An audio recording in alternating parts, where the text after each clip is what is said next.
Even in the face of a natural disaster, like, say, Hurricane Katrina, people still cling to the belief that they alone can stop Mother Nature and, in the process, save their homes.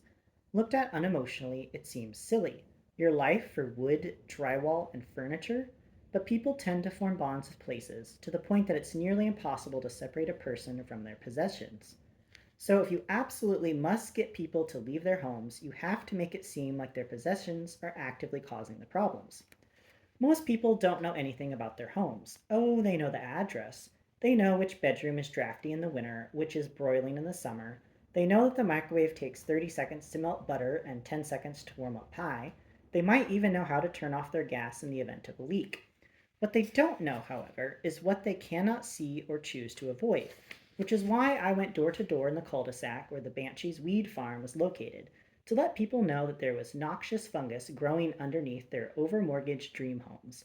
In order to appear to be an absolute authority on the topic, Sam and I rolled up in front of the homes in a white van.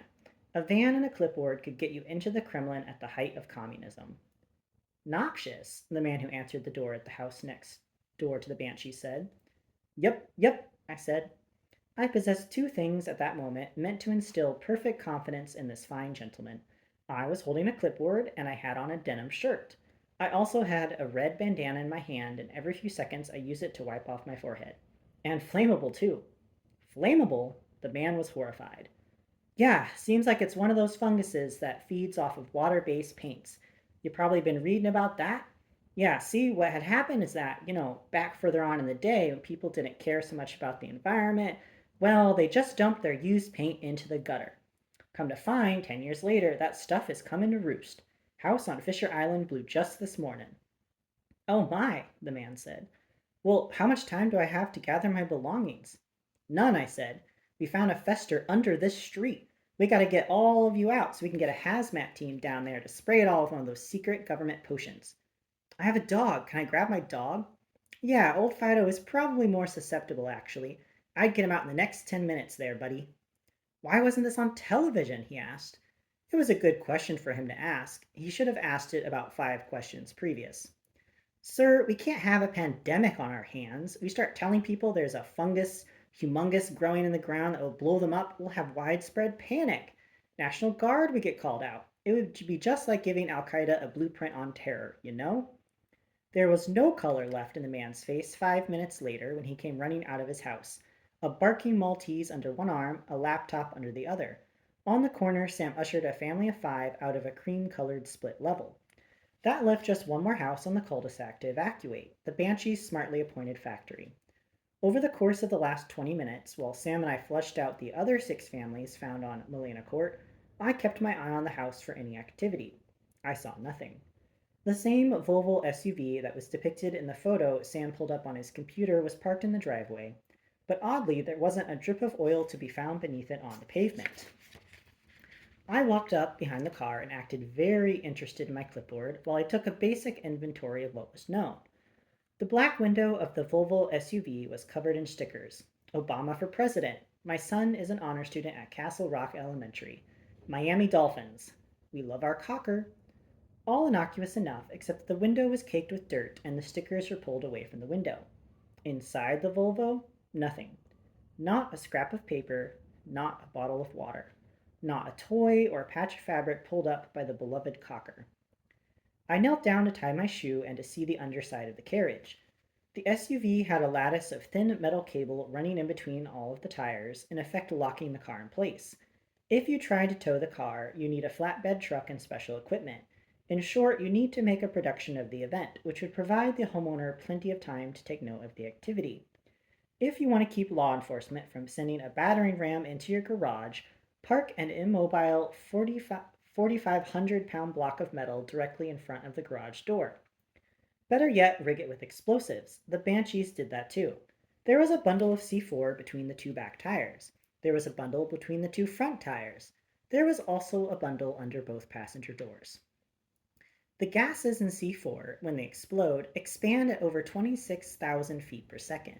1 pound of C4 would be enough to blow up just the SUV and kill anyone within 50 feet. There were at least 25 pounds of C4 rigged to the SUV, or enough to take out the house, the truck, and the rest of the cul-de-sac, leaving just a steaming crater behind. The Banshees clearly understood the value of their property. If they put that much C4 on the SUV, what was the inside of the house like? I walked up to the front door and rang the doorbell. I listened for an echo, but instead the bell was muted inside the house. Even from just outside the door, I could feel the electric energy from inside. There was a discernible hum coming from just beyond the portico where I stood. I waited, and when nothing happened after a few minutes, I rang the bell again. This time I heard the sound of someone walking. The shutters beside the door opened, and I made out a man's face. I waved at him and smiled. Just a guy on your porch to tell you that fungus is going to explode under your house. The shutters closed, and a moment later that door cracked open. I don't want whatever you're selling, the man behind the door said. Not selling, just telling. We got a situation involving noxious. Before I could finish, the door slammed shut. I rang the bell again. It opened just a crack again. You know how to take a hint, the man said. I couldn't make out the man's face, but his voice made him sound like maybe he was missing something crucial, like, say, initiative, drive, will. It's the sort of lazy drawl that creeps into common intonation when you tend to get high from your own supply. I wedged my foot between the door and the frame and then pushed the door open a few feet. The man didn't even say anything. He just looked at my foot as if it were an interesting bug or a colorful leaf. Surprisingly, the man didn't look anything like a biker. He was maybe 25, wore a plain white t-shirt and tan cargo shorts, and had on a pair of Crocs. He looked like he could be sitting in a lecture hall at UC Santa Cruz learning about the fascinating sex life of the tsetse fly. You gotta get out of here, he said. This is private property. Sir, I said, look around. We've evacuated all of your neighbors. There's a noxious fungus growing beneath your house. You don't get out of here, you could die. We need you out of this house in 10 minutes.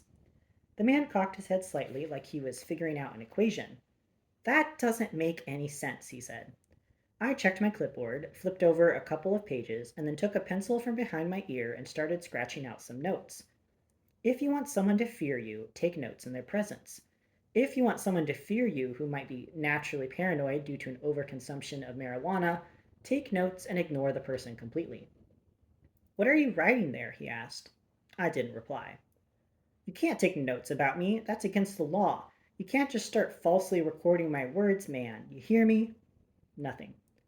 Look, he said, I don't even live here. I'm just watching the place for some friends. I can't just leave the house. I promised them I'd stay until they got back. They got valuable stuff and things and stuff here, you know? I looked up from my clipboard. I'm just noting your refusal to leave here on the form. When the fungus catches fire, did I mention the fungus is flammable? The state isn't responsible for any loss of life. So if you're gonna stay, maybe let any pets out before they get cooked. The man stared at me, his mouth slightly agape. It was more than he could take in at one time, apparently. 9 minutes, I said. That's how long you've got now. Man, you don't understand, he said. The people I work for will be pissed if I leave. Pissed like they will beat me to death pissed. These aren't nice people. Then why do you work for them? I asked. Man, I ask myself that all the time. What I think? My dad was not a big part in my life, all I can figure. I looked over my shoulder. Sam stood behind the Volvo with his arms crossed. He was smiling, which told me he appreciated the fine workmanship that went into rigging that SUV up to take out most of the block. What's your name, son? I asked. He shifted from foot to foot, like maybe he had to pee but didn't want to tell his dad. Max Yenny, he said. Are you going to write that down? No, Max, I said. Good. I mean, because this shit here, man, it's not permanent. It's like my passion, but not my permanent passion. Does that make sense? 8 minutes, I said. Max Yenny looked into the house and then back at me. This fungus, it won't blow up the house if I get out in 8 minutes. It won't blow up if we are able to get underground and stop it in 7.5 minutes now. See, the thing is, he started rambling on about the government and about legalization of drugs and about his dad. So I did the only thing I could to close this situation out in a timely fashion. I hit Max Yenny in the face. I grabbed him on the way down and brought him to the floor lightly so he wouldn't blow out his knee. I punched Max in the chin, not hard enough to do any permanent damage, but just enough to keep him out for long enough to get him away from the house. I waved Sam up to the door. You perceive a clear and present danger here with Spicoli? Sam asked.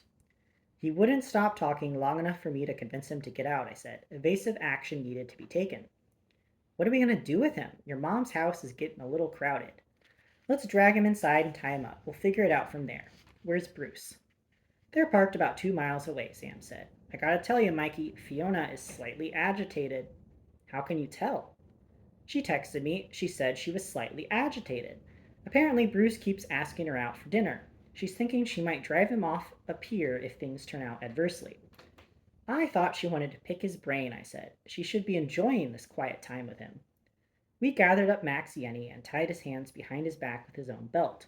It was made from hemp, so it had nice strength.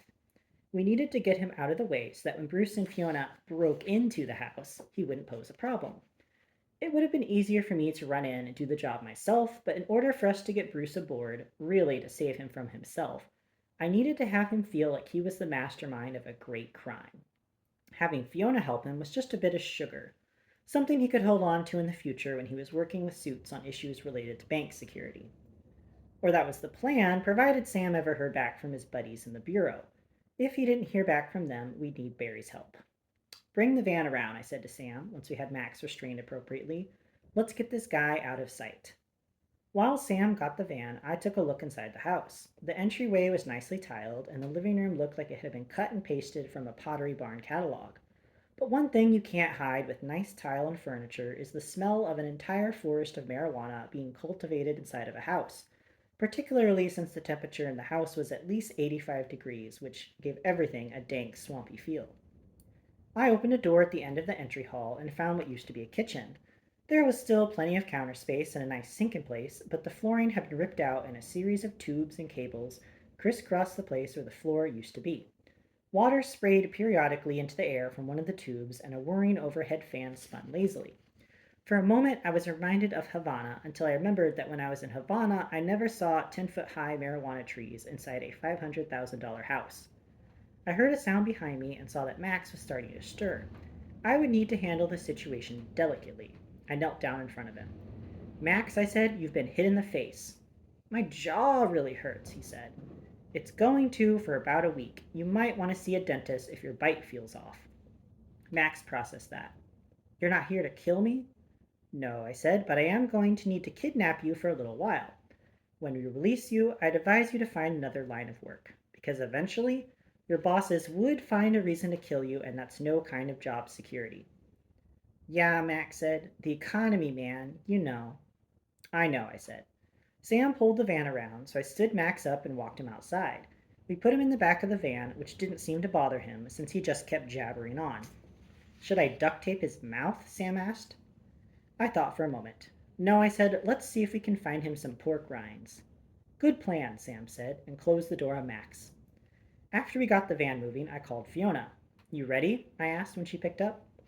What am I doing again? You're indulging a fantasy, I said, and probably saving a life. And what do I earn on this? Steal whatever you like, I said. No one to beat up then? I think you've done enough. I just assumed there'd be some terribly scarred and intermittently stoned caretaker I could engage. No, I took care of that, I said. The house is empty. The street is vacant for at least 30 minutes, so get in and out and make as big a mess as possible.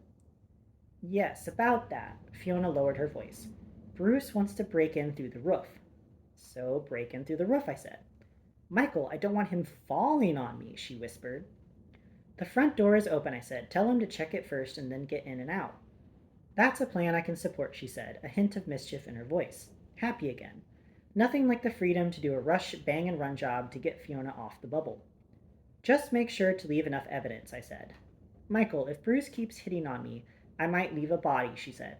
Anything else? Don't touch the SUV in the driveway, I said. It's wired with enough C4 to take out the eastern seaboard. Nice touch. And if any soccer moms return to their homes early, try not to do anything that might accidentally send the SUV up in flames, or any of their SUVs. It's not that I think Fiona would actually do these things. Rather, it's important to point out to her that I know she's capable of doing these things, which will put the seed in her head true, but will also remind her that she's not allowed to blow up everything in the vicinity. These days, with no one protecting me and no one protecting Fiona but me, it's wise to keep a buffer between myself and wholesale destruction. You are the enemy of fun, Fiona said. Would you like to speak with Robin Hood before we initiate our crime spree? No, I said. Great, here he is, Fiona said, and then Bruce said, Hey, buddy, this is going to work great. Fantastic, I said. I'll show our little Irish friend a trick or two. You do that. And Michael? Yes, Bruce. Thank you, he said, for all of this. I'm an old man, and I know that. You're welcome, I said, and meant it. If something happens to me, he said, you'll take care of my mother? Nothing is going to happen to you, I said. But if something did, working with clients is often more about human resources management than actual hand to hand fighting or innovative spying technology. People, at the end of the day, want to be protected and want their families to be protected. Bruce, on the other hand, had already done the most he could to try to keep his mother safe, had sacrificed time, years, really a finger, and was willing to commit a crime against a gang of men who just as soon killed themselves as let him walk the earth knowing he'd gotten over on them. It wasn't guts exactly, it wasn't heroism, it was probably a lot like love. We do things for our parents because even if we have issues with them, there's a genetic responsibility.